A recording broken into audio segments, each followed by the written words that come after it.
দর্শক, এ পর্যায়ে জানাবো নিউ ইয়র্কে প্রবাসী বাংলাদেশিদের বিভিন্ন সংগঠনের আয়োজিত কয়েকটি অনুষ্ঠানের খবর।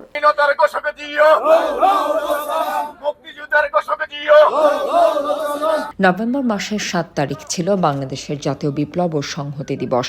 এই দিনটি উদযাপন উপলক্ষে বিএনপি নিউ ইয়র্ক স্টেট শাখার উদ্যোগে একটি পথসভা ও র্যালির আয়োজন করা হয়।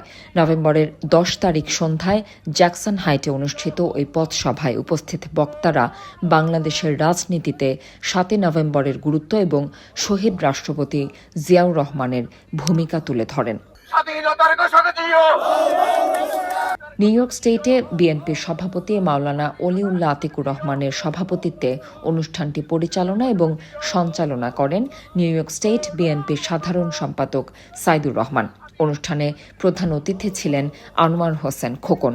বিশেষ অতিথি ছিলেন বিএনপির কেন্দ্রীয় কমিটির সদস্য গিয়াস আহমেদ। পথসভার উদ্বোধন করেন বিএনপি নির্বাহী কমিটির সদস্য জিল্লুর রহমান। পথসভায় অন্যান্যদের মধ্যে উপস্থিত ছিলেন কামাল পাশা বাবুল, গোলাম ফারুক শাহিন, হাবিবুর রহমান, সেলিম রেজা, বদিউল আলম, জসিম উদ্দিন, আমিনুল ইসলাম, জাহাঙ্গীর আলম এবং দেওয়ান কাউসার।